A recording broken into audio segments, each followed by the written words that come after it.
Rewind.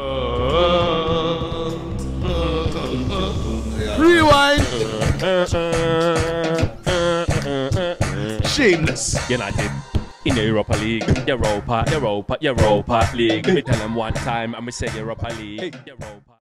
Sevilla 3, Manchester United 0. Manchester United are out of the Europa League in the quarter-finals in the second leg. And well, what would you really say? Well, where'd you start? Honestly, where'd you start? There's not really a lot you can say apart from that. It was embarrassing. It was pathetic. It was an away performance that's become all too familiar this season, really. It was an away performance that we've seen in the Premier League multiple times in big matches, important matches. Liverpool away, Newcastle away, Manchester City away, Brentford away, where we're talking about total cataclysmic collapse. We're talking about a pathetic level of work rate. We're talking about a pathetic level of quality. We're talking about a group of players that were appalling. Appalling. I mean, did we have a shot on target? Maybe one, maybe two. To an individual, everyone was absolutely appalling. And we'll go through the players individually because you have to. But you would say first and foremost, congratulations to Sevilla because they deserved it. This is a 3-0 result that honestly doesn't even flatter Sevilla. They should have and maybe could have had more. United deserved to get absolutely nothing. And you would trace it back to the first leg where United go 2-0 up and we have opportunities to make it 3 or 4 and we don't, and we collapse in the second half, and we just carried that collapsing over into tonight's game in Spain. And I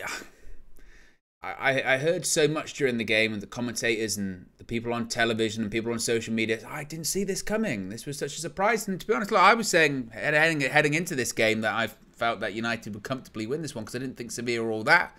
But I don't think we should be surprised at the same time because we've seen this. How often do you have to see it this season? Certain players and a certain mentality before we stop being surprised by this kind of stuff. And you know, it's the hope that gets you because we expected something different and we didn't get that today. Obviously, the first goal is a catastrophe, and the warning signs were there for this because David De Gea had a ball out to him. He put it out for a throw-in. It happens.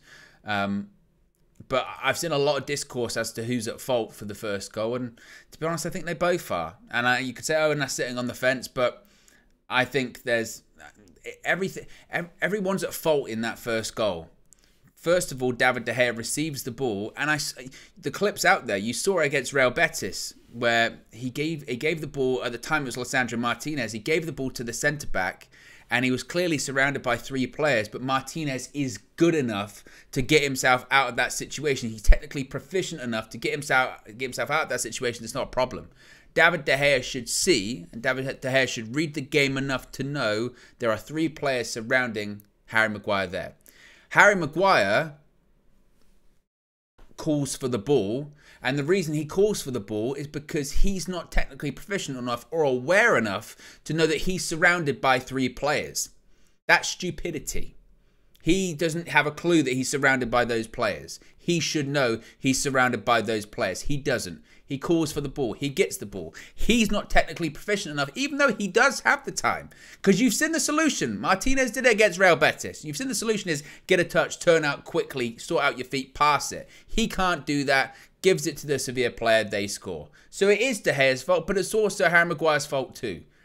They both were shocking this evening. Absolutely shocking. And just before half-time, you know, we get lucky, incredibly lucky, incredibly fortunate. They get a goal ruled off for offside. Again, they didn't deserve that. Sevilla, honestly. And you just knew because we've seen this season. How many times this season? I think back to the Aston Villa game at Villa Park. This is why I'm saying it's not surprising, because I think back to the Aston Villa game at Villa Park. We went in at half-time. We were fortunate. It might have been level.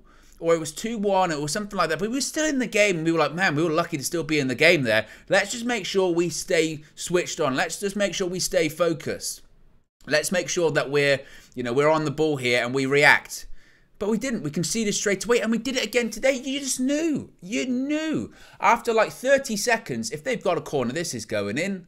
Because there's no difference. And it must be infuriating for Erik ten Hag. It must be absolutely infuriating for him. Because there's no way he's not saying anything at half-time. But then to see him come out and then just concede once again... And even with that, you would say to him, well, you know, you should do better. He tucks in under the bar. It doesn't sort out his feet enough. And then for the third goal, yeah, you can't defend that. Look, I've defended David De Gea a lot this season. And I think some of the criticism has been harsh and unjustified. And I do think the goalpost has been shifted. I don't sit on here and be naive enough this evening to say that he played well. Those goals weren't his fault. He had a part to play in all of them. He was shocking this evening. And I think what he did this evening is he gave those people that have doubted him, they gave these people that are unsure about him, he gave them all the ammunition in the world. And he should be really disappointed with himself because he was awful. And in the same vein that people are going to talk about him, you know, making great saves this season, he was appalling tonight and we needed him. We needed experienced players and we put pressure on ourselves because of it. In the same way that we looked to our captain this evening and say that we needed leaders, we didn't have any. Now, if you're going to go throughout the entirety of the team, you would then look at the midfield. What midfield? Because it wasn't there. It didn't exist. Casemiro, Eriksen, Sabitzer. When people say that we're not going to win anything with Bruno Fernandes, we don't miss Bruno Fernandes, when he doesn't play, we lose this season. I think to this game, and I think to the game at Villa Park, which we lost when he didn't play, and we missed him terribly. He keeps everything ticking over. And that was, again, the midfield was non-existent. Jadon Sancho came off at half-time. He might as well have not started. I thought his work rate was appalling this evening. I thought his desire, I don't even know if you can use that word. There was at one point where he gives the ball away or he backs out of a challenge. I forget in the first half, it's a Campos. And basically, once he gets to the halfway line, he just stops running. He stops tracking back. I think for people's criticisms of him, Anthony was probably the player on the pitch that actually tried this evening. He tried to track back. He tried to make things happen in the first half, but he was one of a rare few. Again, to a man, everyone was just absolutely appalling. And the work rate was appalling. The lack of mentality was appalling. And frankly, there's a group of players there that should be ashamed of themselves. They should be ashamed of the performance they put in. It's not the first time this season. There's a clear mentality issue of some of these players. And you can't defend it. And frankly, I think any player in that team, apart from, you know, clearly people that we know are better than that, i.e. Casemiro, Eriksen, etc. Well, that's about it. And Rashford when he came on.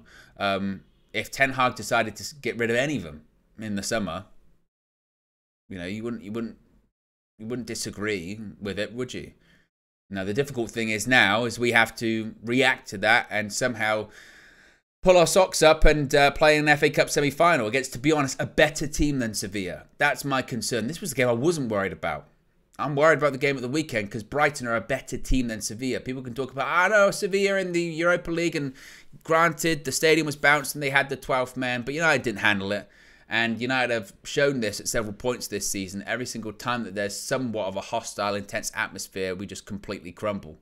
And that's really alarming and that's really worrying. And for the amount of time that's been invested into this Europa League campaign and matches against Barcelona and what have you, for it to end like this with an absolute whimper, a collapse and throwing it away is kind of encompassing of some of our away performances this season. And it's incredibly disappointing. So the only thing to do now is to, like I said, pull the socks up and focus on Sunday, because that's going to be a real challenge. So the European dream has ended for another season. But there you go, guys. Be sure to smash the like on the like button. Be sure to subscribe, bottom right-hand corner. And I'll speak to you again very, very soon.